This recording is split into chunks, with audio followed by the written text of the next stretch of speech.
మనలో ఎంతమందిమి మన పని మనిషి 2 రోజులు రాకపోతే అంట్లు తోమకుండా ఇల్లు చిమ్మకుండా ఉండం కదా. మన ఇల్లు మనం నీట్గా పెట్టుకోవాలి. ఎందుకంటే అది మన ఇల్లు, మన గుర్తింపు, మన గౌరవం. మరి దేవుని ఇల్లు నీ గౌరవం కాదా? ఆయన తండ్రి అయితే ఆ ఇంట్లో నీకు బాధ్యత లేదా?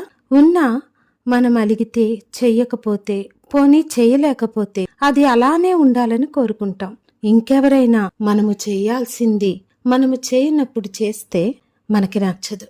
అంటే మన కొరకు దేవుని పని ఆగిపోవాలా? సంఘం ముందుకు పోకూడదా? తప్పు కదా.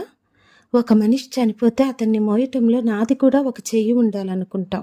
లోక పనులను చేసేటప్పుడు రాజకీయ, సినిమా, క్రికెట్ మనుష్యుల విషయాలలో నా ప్రమేయం ఉండాలి, నా పేరు ఉండాలి అని కోరుకుంటాం. దేవుని పనిలో మాత్రమే ఎందుకు గుర్తింపు కోరుకుంటాం?